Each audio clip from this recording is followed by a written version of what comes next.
வர்றாங்க அப்படின்னா ஏதோ ஒரு நெருக்கம், அவங்களுக்கு ஒரு சமாதானம் வேணும். எங்கெங்கயோ போயிட்டோம், கடைசியா சபைக்கு வரோம், இங்கேயாச்சும் நமக்கு ஒரு சமாதானம் கிடைக்காதான்னு வர்றவங்க அநேகர். என் பிள்ளைக்கு கல்யாணம் நடக்கணும்னு வரவங்க அநேகர். அவங்க என்ன நோக்கத்தினால வந்தாலும் சரி சொல்லவே முடியாது. அந்த சாதி வெறி இருந்துச்சுன்னா எந்த சிஸ்டர் சொன்னாங்க, சிஸ்டர் ஆண்டவர் என்னைய ரட்சிப்புக்குள்ள நடத்தினாரு, என் வீட்டுக்காரனா ரசிக்கப்படல, நான் மட்டும்தான் ரசிக்கப்பட்டிருக்கேன், என் கணவர் குடிக்கிறாரு, பிள்ளை குடிக்கிறான், ஆனாலும் ஆண்டவர் கிருபையாய் நாடார பெண்ணை எனக்கு மருமகளாக கொடுத்தார், ஸ்தோத்திரம். இதை கேட்கும் போது எனக்கு வேதனையா இருந்துச்சு. ஆண்டவர் ஒரு மருமகளை கொடுத்தாரு, அவங்களுக்கு சந்தோஷம் தான். ஆனா அந்த நாடார பெண்ணு தான் பெண்ணா, மிச்ச பெண்ணெல்லாம் பெண் இல்லையா? நம்ம நம்ம ஏசப்பாக்குள்ள வந்துட்டோம் அப்படின்னாவே எதெல்லாம் விட சொல்றாரோ அதெல்லாத்தையும் விட்டு ஒழிச்சிடணும். நானல்ல, எனக்குள்ள யார் பிழைத்திருக்கிறார்? கிறிஸ்து. ஏசப்பா நமக்குள்ள இருந்தாருன்னா நீ சாதி பார்த்து பழகிறத பார்த்து சும்மா இருப்பாரா?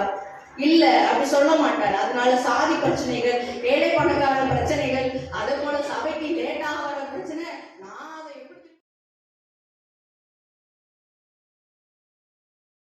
இவர் யாரு, இவர் என்ன பண்றாரு, இவர் தான் கடவுளா அப்படின்னு சொல்லிட்டு என்னுடைய பாதைகளை ஆண்டவர் பக்கம் திருப்பி யூடியூப்ல அவர் யாருன்னு முதல்ல தெரிஞ்ச ஆரம்பிச்சு. யார் அவர்? கிறிஸ்து யார்? இயேசு யார்? அப்பதான் ஒவ்வொன்னா நான் அந்த பக்கம் போய் அவர் யாரு, எதுக்காக இந்த பூமியில வந்தாரு, அவர் என்ன செஞ்சாரு, என்ன செஞ்சிட்டு இருக்கிறாரு, என்ன செய்ய போறாருன்னு சொல்லி ஒவ்வொன்னா படிக்க போக போக போக போக போக பின்னாடி ஓடி என் காதுல சொல்றான், தம்பி இயேசுலாம் யாரும் கிடையாது, அதெல்லாம் போய் நீ நம்பாத, மாத்திரை மருந்து சாப்பிடுறியே, அதனாலதான் நீ சுகமானேன்றான். ஆண்டவர் சொன்ன விஷயங்கள் எல்லாம் நீ உலகத்தை ஏமாத்தி இருக்கலாம், நீ உன் பிள்ளையை ஏமாத்தி இருக்கலாம், உன் மனைவியை ஏமாத்தி இருக்கலாம், உலகத்துல இருக்க எவன வேணாலும் ஏமாத்தலாம், ஆனா என்னை ஏமாத்த முடியாது. உன் இருதயத்தை அறிந்த தேவன் நான். நீ என்ன யோசிக்கிறியோ அதை நான் பார்த்துக்கிட்டே இருக்கிறேன். நீ என்ன ஏமாத்த முடியாது. இருதயத்தை அறிந்திருக்கிற தேவன்.